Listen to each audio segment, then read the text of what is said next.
Kayak contoh misalnya kayak orang-orang Nordik punya kisah Thor dan Odin misalnya, dan kemudian Valhalla-nya.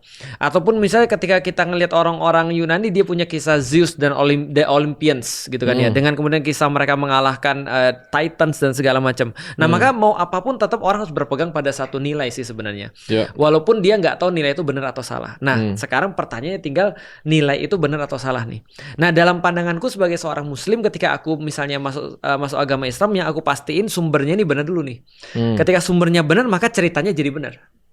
Nah ketika ceritanya jadi benar, ini bisa jadi sebagai cara kita untuk berpegang kepada itu. Nah mengenai kemudian ada orang-orang yang misalnya ketika dia beragama Islam, lantas kemudian dengan cerita-cerita yang grande itu yang gak ada masalah, kita udah bahas tadi, dan dengan kemudian narasi-narasi agama itu dan dia salah kemudian menafsirnya, itu berarti masalah ada pada otaknya. Maka aku selalu bilang, salah satu privilege orang beragama adalah jadi orang pintar. Maka kalau ada orang yang mohon maaf ya, privilege atau prerequisite? Privilege. Salah satu privilege orang-orang pintar adalah dia bisa memahami agama dengan lebih baik. Nah artinya kalau ada orang-orang yang misalnya contoh dia beragama tapi salah, menurutku agama dibuang dari dia tetap ngawur.